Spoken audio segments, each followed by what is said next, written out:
김기덕 감독하고요, 조재현 씨인데요. 네. 경찰이 언제부터 좀 집중적으로 해보겠다고 하나요? 일단 김기덕 감독에 대해서는 정식 수사 바로 전 단계인 내사 단계에서 굉장히 빈번하게 발빠르게 움직이고 있는 걸로 전해지고 네. 있고요. 조재현 씨 같은 경우에는 지금 그 내사 전 단계인 사실관계 확인 중이다라고 이제 공식적으로 이야기가 나오고 있는 상황인데 사실상 이제 조재현 씨 같은 경우에는 김기덕 감독하고 악어란 영화 때부터 지금까지 네. 십수년간 함께 작업을 많이 해왔기 때문에 김기덕 감독이 만약에 그 피해자라고 주장하시는 분들의 증언대로 그런 것들이 있다라고 했다면 네. 가장 많이 목격했을 가능성이 높은 사람이 조재현 씨잖아요. 그래서 네. 아마도 조재현 씨도 조만간 더 심도 깊은 수사 대상이 되지 않을까라는 예상을 좀 조심스럽게 해보긴 합니다. 네, 정식 수사 전환 가능성도 있다는 말씀이셨는데요. 네. 아직까지 행방이 묘연합니다. 이게 경찰의 수사가 조여오면 더 이상 모습을 감추고 있을 수는 없을 것 같은데요. 네, 표면상으로는 대외적으로는 네. 김기덕 감독이 차기작을 준비하기 때문에 지금 네. 뭐 홍콩 쪽에서 뭐 있다라는 이야기까지 나오고 그래요? 있는데요. 사실상 그 차기작도 중요하죠. 차기작도 중요하지만 베를린 국제영화제 때도 좀 논란이 있는 상태에서 참석을 하지 않았습니까? 네. 그럼 가장 지금 먼저 우선순위를 둬야 될 것이 무엇인가라고 봤을 때는 당장의 차기작이라기보다도 왜냐하면 김기덕 감독 영화 특성상 네. 배급은 항상 영화 촬영 다 끝나고 했었거든요. 그렇군요. 그렇기 때문에 네. 뭔가 지금 배급사와의 약속이라든지 이런 것 때문에 차기작이 중요한 일정이라기보다는 지금 피해자가 뭐 A, B, C에서 이렇게 나오고 있는 상황에서 네. 김기덕 감독에게 먼저 우선순위로 중요한 것은 이 부분이 아닐까. 자신이 생각하는 것처럼 얘기하는 것처럼 내가 그렇게 가해를 한 적이 없다, 성폭력을 한 적이 없다라고 생각이 든다면 네. 더 정정당당하게 하루라도 빨리 한국으로 들어와서 경찰서에 들어가서 조사에 임하는 것이 더 우선이 아닐까. 네. 이렇게 좀 개인적으로 생각은 좀 해봅니다. 지금 베를린 영화제 후에 해외로 떠난 것 같고요. 네. 돌아오진 않고 마지막 위치가 홍콩으로 추정이 되는데 네. 이 중국도 아닐까? 지금 찾는 분들이 꽤 있는 것 같아요. 왜냐하면 그 나온 얘기가 김기덕 감독의 차기작이 네. 중국하고 관련이 있는 뭐 영화다 이렇게 또 전해지면서 왜냐하면 지금 베를린 영화제에 초청이 됐던 그 영화도 일본 배우들도 참여를 했던 영화거든요. 그렇기 때문에 충분히 중화권 쪽하고 얘기를 긴밀하게 하는 그런 프로젝트는 맞을 가능성이 매우 높은데 네. 그 영화가 물론 굉장히 중요하다 하더라도 일단 이 부분에 대해서 짚고 넘어가지 않으면은 김기덕 감독의 영화 앞으로 향후 자체가 불투명해질 수도 있는 가능성이 매우 높거든요. 그렇기 네. 때문에 김기덕 감독은 일단 영화 작업하는 것도 중요하겠지만 하루빨리 한국으로 들어와서 추이를 지켜보고 경찰 조사를 해야 되는 상황이면은 거기에 지금 수순을 따라주는 게 맞지 않을까 생각을 합니다. 네. 신작이라고 하는 것도 상당히 적나라한 표현이 들어있는 것으로 지금 보이고 있습니다. 네. 아직 적극적인 공개는 하지 않았지만요. 그것 때문에 베를린 영화제에도 간 것 같은데 그간 김기덕 감독에게 박수를 보냈던 국제영화계도 이분의 사과 혹은 유감을 듣고 싶어 했다면서요. 근데 정작 발언은 전혀 아니라고 들었습니다. 네, 일단 베를린 국제영화제에 참석을 할 때도 미투에 대해서 일단 네. 그 폭력은 잘못이다.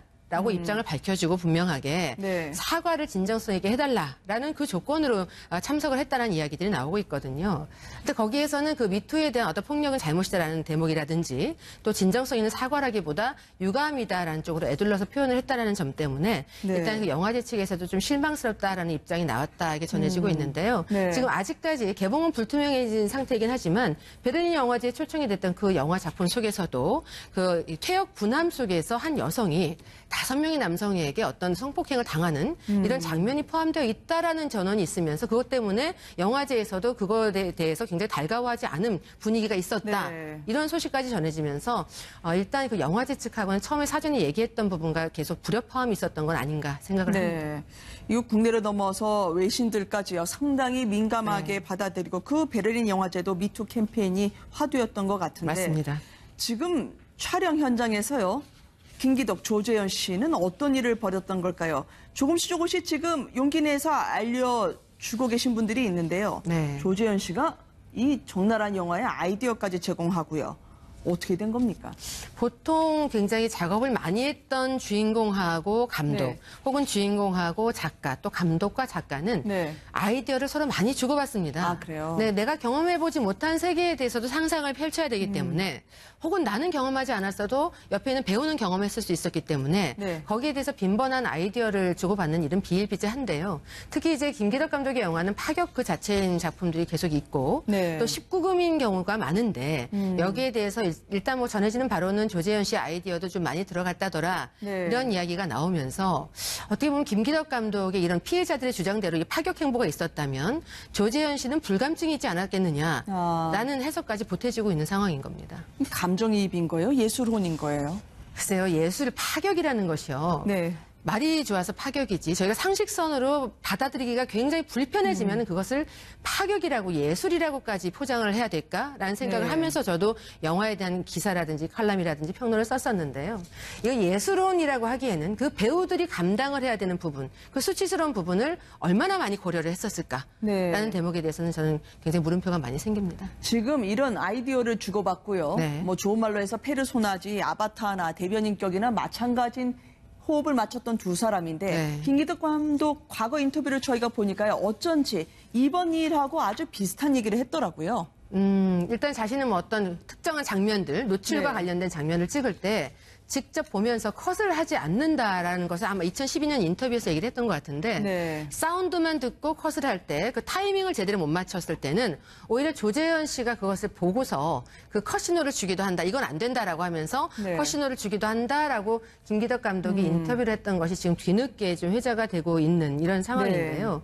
사실상 그 피해자들의 주장은 굉장히 파격이고 상상을 초월하거든요. 네. 그런 분이라고 한다면 사운드만 듣고서 컷을 할 것 같은 상황은 사실 일치가 잘 안 되고요. 매치가 안 되고요. 일단 또 한 프로그램에서 같이 작업을 했던 스텝이 증언을 한 바에 따르면 네. 한 여배우 같은 경우에는 치마를 그 바닷가에서 이루어진 어떤 신에 대해서 노출신에 대해서 네. 치마까지 확 제껴서 네. 다리를 벌리라고까지 했다라는 증언이 있었거든요. 그런 행보나 언행을 봤을 때는 사운드만 듣고 할 것 같지 않은데 웬일일까라는 생각 네. 좀 의문점이 남긴 합니다. 예술로 포장을 했었을까요? 그런데 성폭력은 그의 삶에서 어느 정도였을까요? 두 사람을 둘러싼 폭로가 이어지고 있는데요. 조재현 씨, 김기덕 감독, 어쨌든 본의가 아니었음을 이야기해 줄 날이 언제일까요? 서로가 서로에 대한 평가 잠깐 들어보겠습니다. 그 처음 악어라는 데뷔작 때부터 계속 봐왔던 김기덕 감독님, 그리고 지금 봤던 김기덕 감독님을 봤을 때 저는 최근 한 1년 동안 봤던 김기덕 감독님이 제일 좋았던 것 같아요. 서로 이제 나이가 좀 들어서 그런 걸 수도 있겠지만 이게 영화를 만드는 것도 만드는 거지만 세상을 보는 눈도 저는 훨씬 지금 더 좋아지신 것 같고 또 많이 유해지셨어요. 착해지셨어요. 그래서 좀 좋은 것 같아요. 이 모든 주장에 대한 이분들의 답변을 듣기를 희망합니다. 또 조재현 씨에 대해서 인터뷰했던 기자까지요. 성희롱 당했던 사실을 밝히더라고요. 뭐 여자친구라면 돈으로 만드신지 해라라고 했지만 전혀 뭐 변함이 없으셨던 것 같아요. 기사화되는 게 두렵지 않냐라는 답변에 뭐라고 얘기한 겁니까? 만일 내가 너에게 했던 여자친구 해라라는 제안에 대해서 기사가 난다라고 한다면 이건 업보로 생각하겠다라는 네. 답변을 했다라는 거죠. 한 기자가 지금 한 매거진 월간지 쪽에 있는 기자인 걸로 전해지고 있는데 3년 전쯤에 조재현 씨에게 성추행을 당했다라고 네. 지금 일단 주장을 하고 있는 건데 자꾸 입 맞추려고 하면서 내 네. 여자친구를 해라.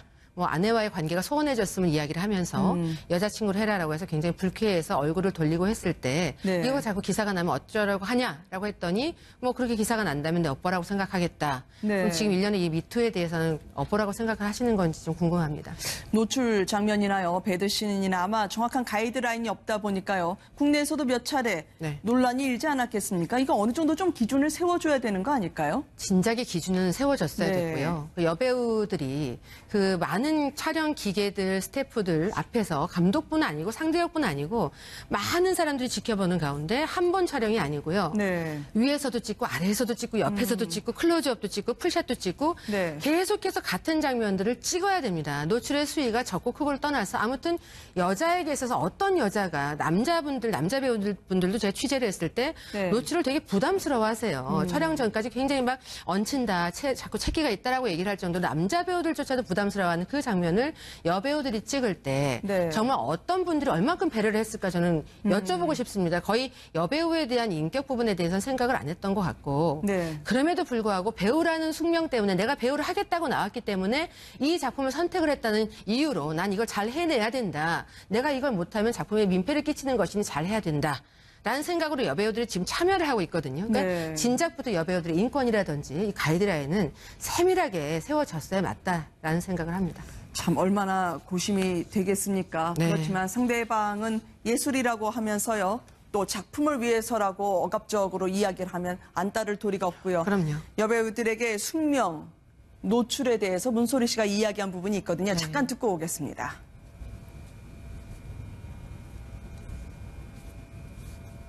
부담감 많아요.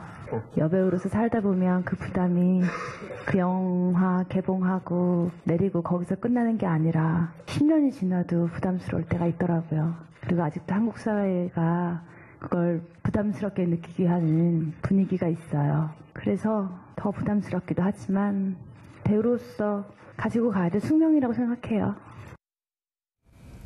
여배우에게 노출이란 부담이자 숙명이다라고 문소리 씨가 이야기를 하던데요.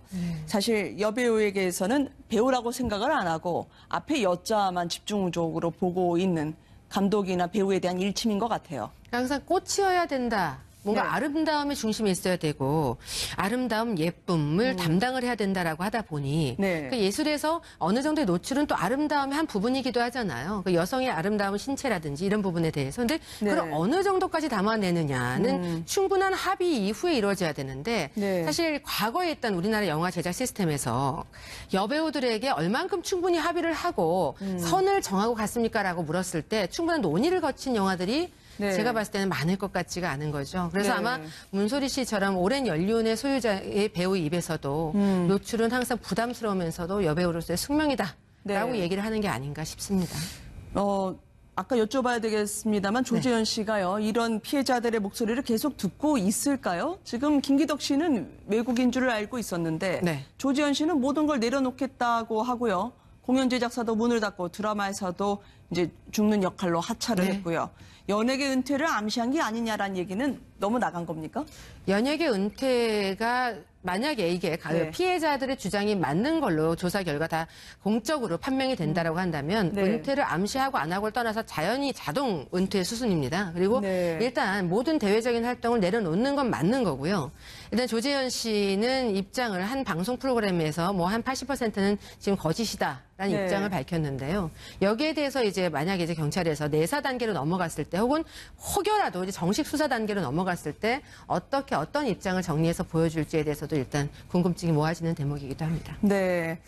조재현 씨는 잠적이 아닌 수사를 받고 있는 상황이다라고 하는 보도도 나오곤 했었었는데요. 네. 자, 연예계 미투 운동은 어쨌든 다른 고비를 넘어서야 될 것 같습니다. 드라마 촬영 전에 이제는 좀 많이 방송사의 분위기도 바뀌어가지고요. 성희롱 예방 교육을 하기도 하고 아예 대본에 그 부분에 대해서 조금씩 안내문이 들어가 있다면서요. 좀 바람직한 것 같아요. 이거는 네. 왜냐하면은 그 남성분들이 생각할 때 이거 친밀감의 표현이야라고 생각하는 부분이 저희가 생각했을 땐 전혀 친밀하지 않은 거거든요. 네. 그 친밀감의 수위가 어디까지인지를 정해줄 수 있는 이런 가이드 예방, 그 성희롱 예방 가이드에 대해서 좀 숙지를 많이 할 필요가 있고요. 또 여자들 같은 경우에도 내가 이거는 불편하다라는 부분을 어디서부터 어떻게 표현해야 될지 모르는 경우가 많거든요. 네. 혹여라도 인간관계, 상하관계가 흐트러질까봐 주저하는 분들이 많은데 이런 예방 가이드, 성희롱 예방 가이드에 대해서는 좀 많이 방송가에 좀 퍼져야 되지 않을까 싶기도 합니다. 네, 전문 강사도 들어와서 하고요. 네네. 특히 서로가 단란하게 표시되는 부분에 대해서 더더욱이 힘줘서 예방 교육이 이루어지고 있다고 하네요. 네. 오늘 좋은 말씀 감사합니다, 교수님. 네, 감사합니다. 중요하다 하더라도 일단 이 부분에 대해서 짚고 넘어가지 않으면은 김기덕 감독의 영화 앞으로 향후 자체가 불투명해질 수도 있는 가능성이 매우 높거든요. 그렇기 네. 때문에 김기덕 감독은 일단 영화 작업하는 것도 중요하겠지만 하루빨리 한국으로 들어와서 추이를 지켜보고 경찰 조사를 해야 되는 상황이면은 거기에 지금 수순을 따라주는 게 맞지 않을까 생각을 합니다. 네. 신작이라고 하는 것도 상당히 적나라한 표현이 들어있는 것으로 지금 보이고 있습니다. 네. 아직 적극적인 공개는 하지 않았지만요.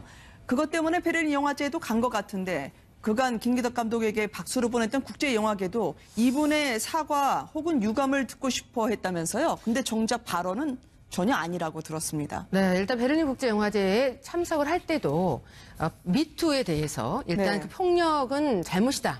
라고 입장을 밝혀주고 분명하게 네. 사과를 진정성 있게 해달라라는 그 조건으로 참석을 했다는 이야기들이 나오고 있거든요. 근데 거기에서는 그 미투에 대한 어떤 폭력은 잘못이다라는 대목이라든지 또 진정성 있는 사과라기보다 유감이다라는 쪽으로 애둘러서 표현을 했다라는 점 때문에 네. 일단 그 영화제 측에서도 좀 실망스럽다라는 입장이 나왔다 이게 전해지고 있는데요. 네. 지금 아직까지 개봉은 불투명해진 상태이긴 하지만 베를린 영화제에 초청이 됐던 그 영화 작품 속에서도 그 퇴역 분함 속에서 한 여성이 5명의 남성에게 어떤 성폭행을 당하는 이런 장면이 포함되어 있다라는 전언이 있으면서 그것 때문에 영화제에서도 그것에 대해서 굉장히 달가워하지 않은 분위기가 있었다. 네. 이런 소식까지 전해지면서 일단 그 영화제 측하고는 처음에 사전에 얘기했던 부분과 계속 불협화음이 있었던 건 아닌가 생각을 합니다. 네. 이거 국내를 넘어서 외신들까지요. 상당히 민감하게 받아들이고 그 베를린 영화제도 미투 캠페인이 화두였던 것 같은데. 맞습니다. 지금 촬영 현장에서요. 김기덕, 조재현 씨는 어떤 일을 벌였던 걸까요? 조금씩 지금 용기 내서 알려주고 계신 분들이 있는데요. 네. 조재현 씨가 이 적나라한 영화의 아이디어까지 제공하고요. 어떻게 된 겁니까? 보통 굉장히 작업을 많이 했던 주인공하고 감독 네. 혹은 주인공하고 작가 또 감독과 작가는 네. 아이디어를 서로 많이 주고받습니다. 아, 그래요? 네, 내가 경험해보지 못한 세계에 대해서도 상상을 펼쳐야 되기 때문에 혹은 나는 경험하지 않았어도 옆에 있는 배우는 경험했을 수 있었기 때문에 네. 거기에 대해서 빈번한 아이디어를 주고받는 일은 비일비재한데요. 특히 이제 김기덕 감독의 영화는 파격 그 자체인 작품들이 계속 있고 네. 또 19금인 경우가 많은데 여기에 대해 한 1년 동안 봤던 김기덕 감독님이 제일 좋았던 것 같아요. 서로 이제 나이가 좀 들어서 그런 걸 수도 있겠지만, 이게 영화를 만드는 것도 만드는 거지만, 세상을 보는 눈도 저는 훨씬 지금 더 좋아지신 것 같고, 또 많이 유해지셨어요. 착해지시고. 그래서 좀 좋은 것 같아요.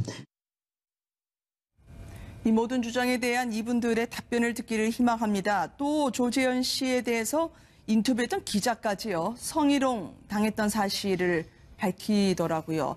뭐 여자친구라면 돈으로 만드신지 해라라고 했지만 전혀 변함이 없으셨던 것 같아요. 기사화되는 게 두렵지 않냐라는 답변에 뭐라고 얘기한 겁니까?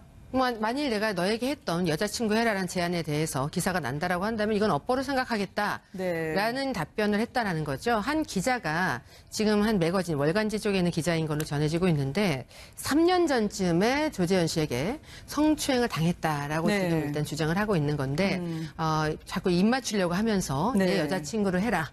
뭐 아내와의 관계가 소원해졌으면 이야기를 하면서 여자친구를 해라라고 해서 굉장히 불쾌해서 얼굴을 돌리고 했을 때 네. 이거 자꾸 기사가 나면 어쩌라고 하냐라고 했더니 뭐 그렇게 기사가 난다면 내 업보라고 생각하겠다. 네. 그럼 지금 일련의 이 미투에 대해서는 업보라고 생각을 하시는 건지 좀 궁금합니다. 노출 장면이나요, 배드신이나 아마 정확한 가이드라인이 없다 보니까요. 국내에서도 몇 차례 네. 논란이 일지 않았겠습니까? 이거 어느 정도 좀 기준을 세워줘야 되는 거 아닐까요? 진작에 기준은 세워졌어야 네. 됐고요. 그 여배우들이 그 많은 촬영 기계들, 스태프들 앞에서 감독뿐 아니고 상대역뿐 아니고 많은 사람들이 지켜보는 가운데 한 번 촬영이 아니고요. 네. 위에서도 찍고 아래에서도 찍고 옆에서도 찍고 클로즈업도 찍고 풀샷도 찍고 네. 계속해서 같은 장면들을 찍어야 됩니다. 노출의 수위가 적고 크고를 떠나서 아무튼 여자에게 있어서 어떤 여자가 남자 배우분들도 제가 취재를 했을 때 네. 노출을 되게 부담스러워하세요. 촬영 전까지 굉장히 막 얹힌다, 자꾸 채기가 있다라고 얘기를 할 정도로 남자 배우들조차도 부담스러워하는 그 장면을 여배우들이 찍을 때 네. 정말 어떤 분들이 얼만큼 배려를 했을까 저는 여쭤보고 싶습니다. 거의 여배우에 대한 인격 부분에 대해서는 생각을 안 했던 것 같고 네. 그럼에도 불구하고 배우라는 숙명 때문에 내가 배우를 하겠다고 나왔기 때문에 이 작품을 선택을 했다는 이유로 난 이걸 잘 해내야 된다. 내가 이걸 못하면 작품에 민폐를 끼치는 것이니 잘 해야 된다. 라는 생각으로 여배우들이 지금 참여를 하고 있거든요. 그러니까 네. 진작부터 여배우들의 인권이라든지 이 가이드라인은 세밀하게 세워졌어야 맞다라는 생각을 합니다. 참 얼마나 고심이 되겠습니까? 네. 그렇지만 상대방은 예술이라고 하면서요. 또 작품을 위해서라고 억압적으로 이야기를 하면 안 따를 도리가 없고요. 그럼요. 여배우들에게 숙명, 노출에 대해서 문소리 씨가 이야기한 부분이 있거든요. 네. 잠깐 듣고 오겠습니다.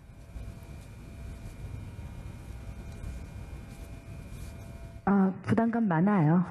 여배우로서 살다 보면 그 부담이 그 영화 개봉하고 내리고 거기서 끝나는 게 아니라 10년이 지나도 부담스러울 때가 있더라고요. 그리고 아직도 한국 사회가 그걸 부담스럽게 느끼게 하는 분위기가 있어요. 그래서 더 부담스럽기도 하지만 배우로서 가지고 가야 될 숙명이라고 생각해요. 여배우에게 노출이란 부담이자 숙명이다라고 문소리 씨가 이야기를 하던데요.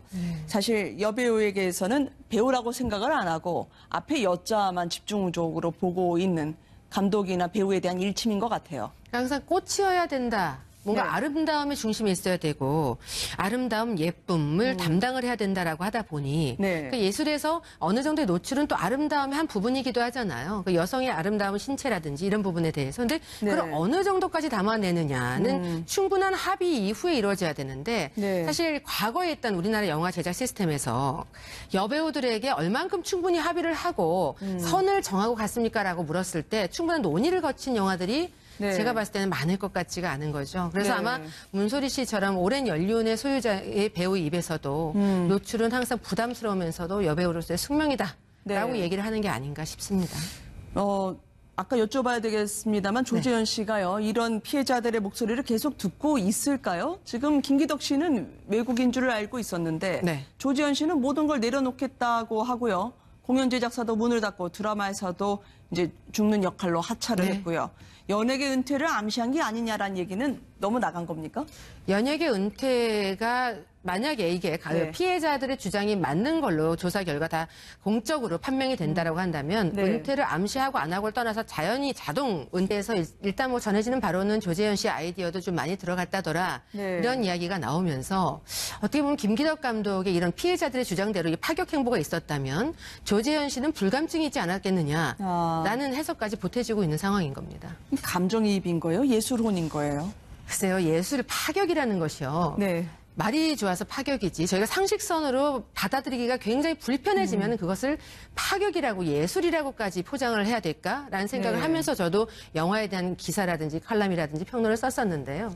이거 예술론이라고 하기에는 그 배우들이 감당을 해야 되는 부분, 그 수치스러운 부분을 얼마나 많이 고려를 했었을까라는 네. 대목에 대해서는 저는 굉장히 물음표가 많이 생깁니다. 지금 이런 아이디어를 주고받고요. 네. 뭐 좋은 말로 해서 페르소나지 아바타나 대변인격이나 마찬가지인 호흡을 맞췄던 두 사람인데 네. 김기덕 감독 과거 인터뷰를 저희가 보니까요. 어쩐지 이번 일하고 아주 비슷한 얘기를 했더라고요. 일단 자신은 뭐 어떤 특정한 장면들, 노출과 네. 관련된 장면을 찍을 때 직접 보면서 컷을 하지 않는다라는 것을 아마 2012년 인터뷰에서 얘기를 했던 것 같은데 네. 사운드만 듣고 컷을 할 때 그 타이밍을 제대로 못 맞췄을 때는 오히려 조재현 씨가 그것을 보고서 그 컷 신호를 주기도 한다. 이건 안 된다라고 하면서 네. 컷 신호를 주기도 한다라고 김기덕 감독이 인터뷰를 했던 것이 지금 뒤늦게 좀 회자가 되고 있는 이런 상황인데요.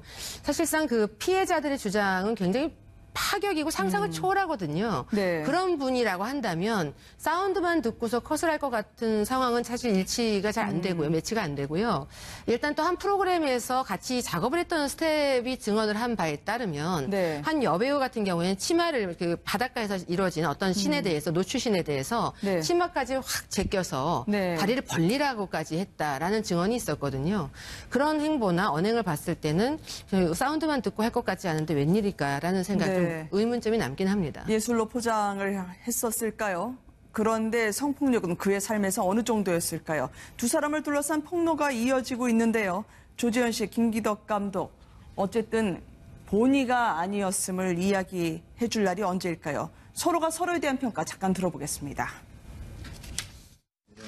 그 처음 악어라는 데뷔작 때부터 계속 봐왔던 김기덕 감독님, 그리고 지금 봤던 김기덕 감독님을 봤을 때 저는 최근 김기덕 감독하고요, 조재현 씨인데요. 네. 경찰이 언제부터 좀 집중적으로 해보겠다고 하나요? 일단 김기덕 감독에 대해서는 정식 수사 바로 전 단계인 내사 단계에서 굉장히 빈번하게 발빠르게 움직이고 있는 걸로 전해지고 네. 있고요.